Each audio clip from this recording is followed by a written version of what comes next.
Hello and welcome to Guidance Review. I'm David Pudwill, and today we're going to be talking about FDA's guidance document regarding enforcement policy for viral transport media during the COVID-19 public health emergency. There are just a couple takeaways that I'd like you to get from today's video. And we'll start with, one, the policy for commercial manufacturers of viral transport media. Two, the policy for commercial manufacturers of PBS or saline transport media devices. And three, transport media developed and used by laboratories certified under CLIA that meet the requirement to perform high complexity testing. So we'll go ahead and get into the body of the guidance here. Well, actually, first, let's go ahead and I'll quickly highlight for you something here. If we go over to the docket, so hopefully by the time you're looking at this, FDA will have resolved this, but I'm only able to pull up the regulations.gov beta, and I'm not able to get into the same kinds of detail or take a look at some of the comments as I normally do in the main site. And when I try to go back over to the main site, it doesn't let me get over there. So nonetheless, we can go ahead here and look at a little bit of detail. There are 95 comments for these public health emergency guidance documents. There are 95 comments here across these guidance documents.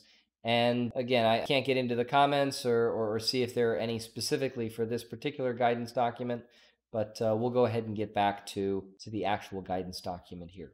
So if we pull up the guidance document and we start going through, this again is on enforcement policy for viral transport media during the public health emergency. And this was published in July of 2020. We see that it's specifically applicable to CDRH and OPEQ. And here we see that consistent with these types of guidance documents, that it's being issued without prior public participation, and it's being implemented immediately, but it remains subject to comment in accordance with good guidance practices. And here it says that you can submit comments at www.regulations.gov. As I mentioned, I'm having some issues getting to that site instead of the beta, but nonetheless. So we move down here. You can get additional copies, or you can send your questions to CDRH EUA templates at fda.hhs.gov. As noted here, there's a phone number as well. If we get down into the table of contents, we'll go over the policy for commercial manufacturers, viral transport media. We'll also, with some detail here, we'll also get into a policy for commercial manufacturers of PBS saline transport media devices, as well as transport media developed and used by laboratories certified under CLIA that meet the requirements to perform high complexity testing. And there's some additional resources that FDA provides here as well. So we get into the meat of the document again. There's some background and introduction. FDA is committed to providing timely guidance to support response efforts to the pandemic. And FDA is issuing this guidance to help facilitate the availability of devices for use in transporting certain clinical specimens, including transport media that can be used to transport certain clinical specimens for use with molecular reverse transcriptase polymerase chain reaction RT-PCR, severe acute respiratory syndrome coronavirus 2 or SARS-CoV-2 assays, or antigen detection diagnostic SARS-CoV-2 assays, herein collectively referred to as SARS-CoV-2 assays for the duration of the public health emergency. And again, this, as with the rest of these types of guidance documents, it's to remain in effect only for the duration of the public health emergency. And given this public health emergency, this guidance is being implemented without prior public comment, as noted above. And here we get into a little bit more of the background. Again, hopefully you're already familiar with this background. We look at the scope. This enforcement policy is related to transport media devices, and it only applies to these identified below. So we can see these particular media that are identified here. And with regard to devices classified under 21 CFR 866.2300 and 866.2390 and 866.2900, this policy applies only to those devices intended for the use as described above. So we see that there's a Class 1 exempt and there are also Class 1 reserved. These would require 510K submission. And here there's also a note that devices intended for viral inactivation are classified under 866.2950, a product code QBD, and the policy in this guidance does not apply to those devices. So here we get into the policy for transport media, an overview that there are some concerns about adequate testing supplies, and ensuring that's going to be the case, FDA is looking to take steps to expand the availability of transport media, which are critical components of some of these tests. FDA believes that this guidance and the policies described herein will help address this urgent public health concern and potential shortages of these products. This guidance describes 3 policies, as I outlined, to help expand the availability of transport media. In addition, this guidance includes FDA recommendations concerning how developers can validate transport media intended for use in transporting certain clinical specimens that are known or suspected of including the SARS-CoV-2 virus. And as typical, FDA encourages transport media developers to discuss any alternative approaches to validation with FDA.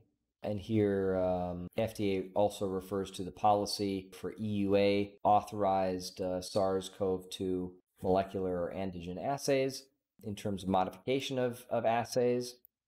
And they also note that if a laboratory modifies a test by using unauthorized alternative components or alternative transport media, the modified test may no longer be authorized under the EUA.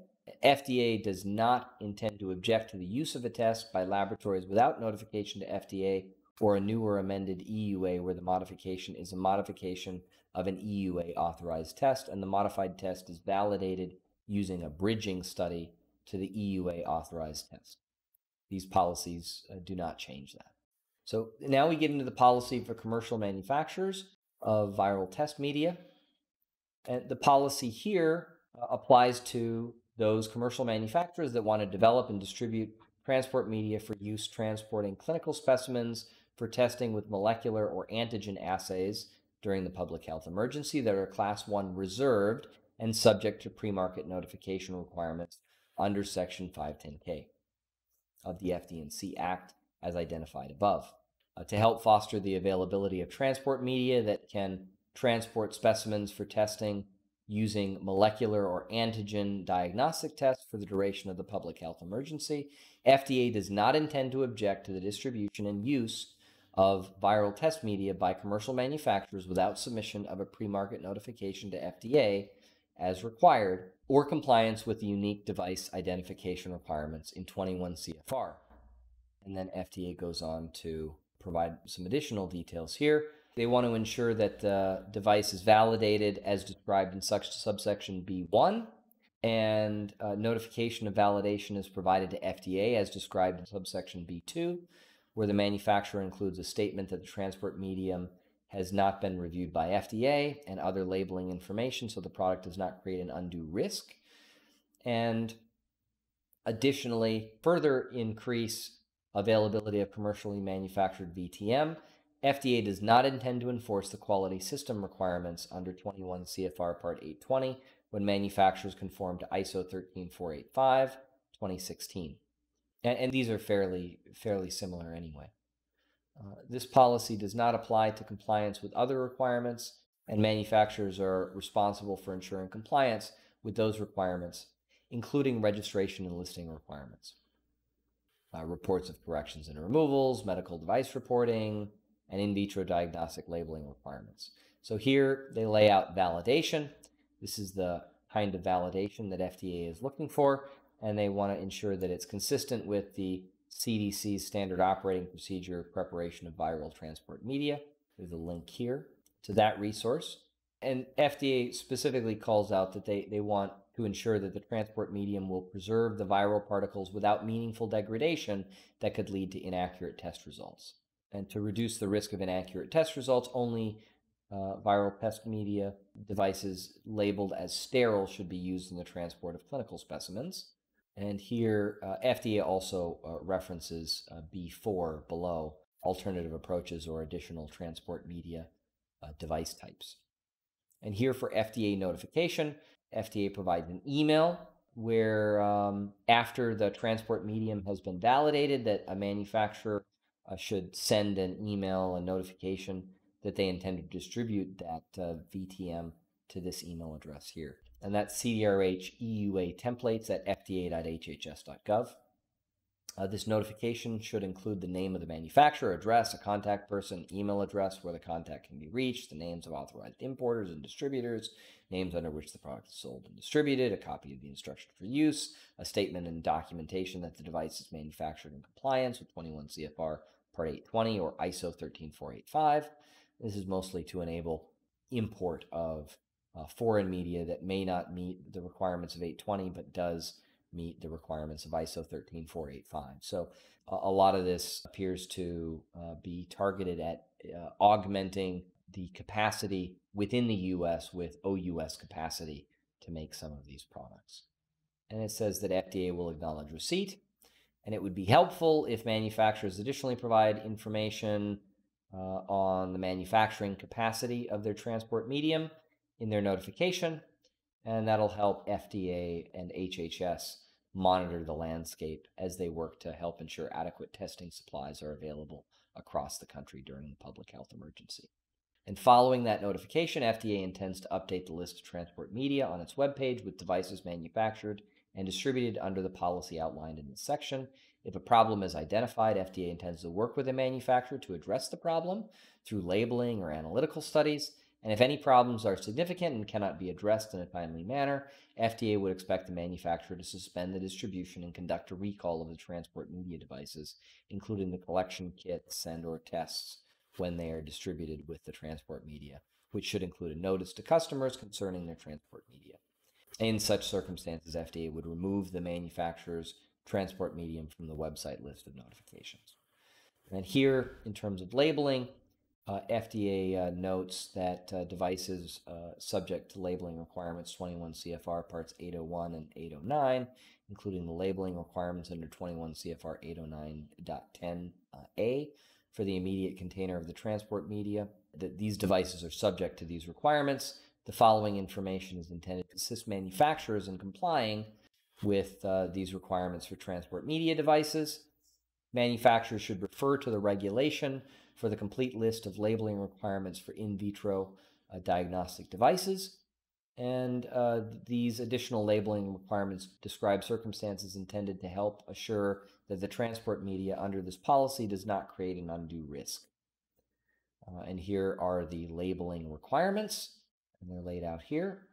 And FDA also recommends the following: a statement that the transport medium has not been reviewed by FDA, and a statement that the transport medium serves as a culture media, non-propagating transport as appropriate.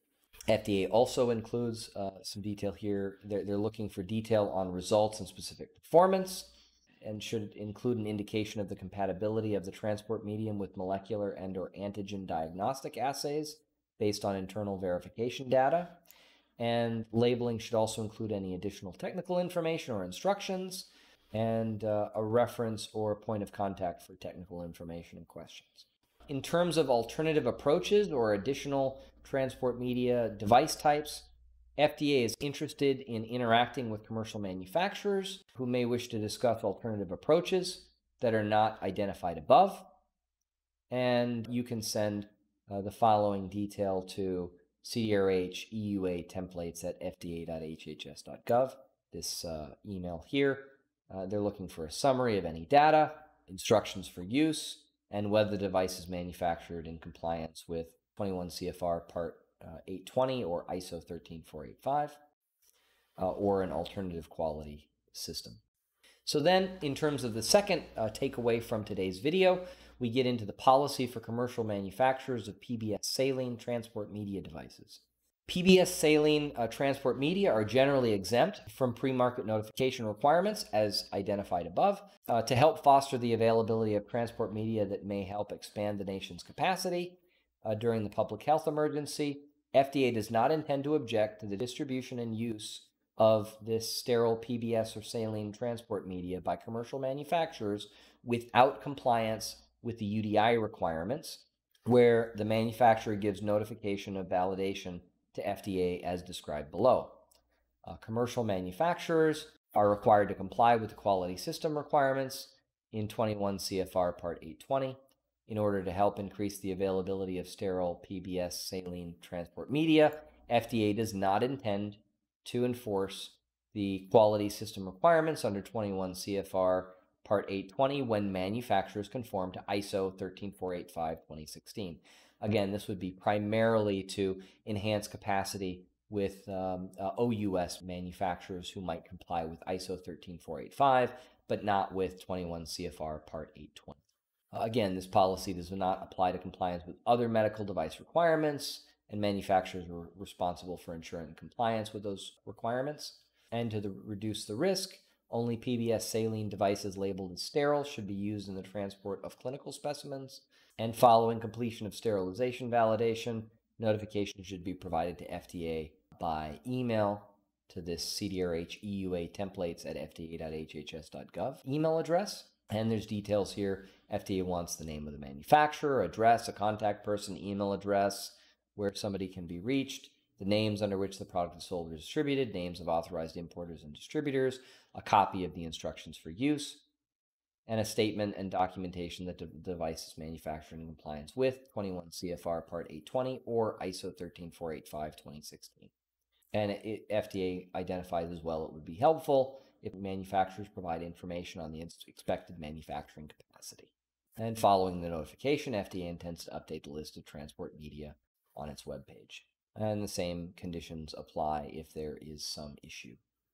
So then we get into the third area, transport media developed and used by laboratories certified under CLIA that meet the requirements to perform high complexity testing. The policy described in this subsection applies to laboratories certified under Clinical Laboratory Improvements Amendments of 1988, or CLIA, that meet requirements to perform high complexity testing that seek to develop and use transport media to transport certain clinical specimens for testing using a SARS-CoV-2 molecular or antigen diagnostic assay.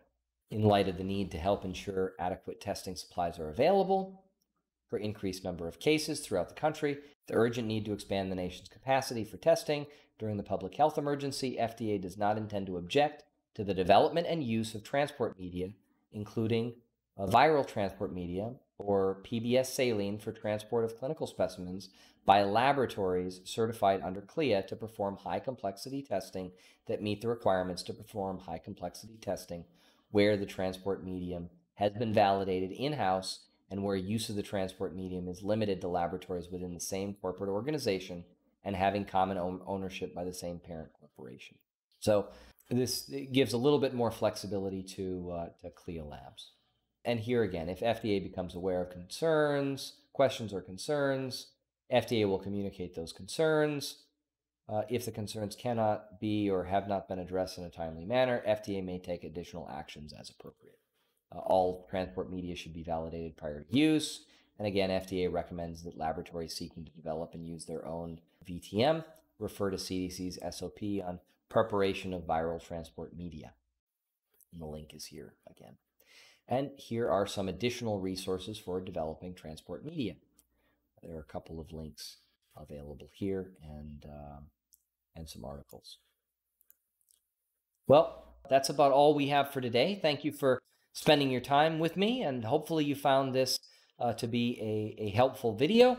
Again, 3 takeaways. One, regarding the policy for commercial manufacturers of viral testing media.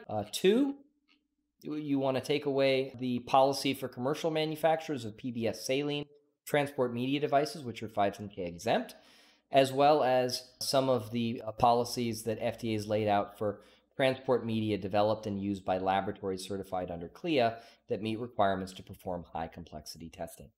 So these are three ways that FDA is looking to expand capacity for the availability of viral transport media during the public health emergency. So again, thank you for being here today. I hope that you found it useful and informative. Please like and subscribe, and I'll catch you in the next video. Thank you very much. Have a wonderful day.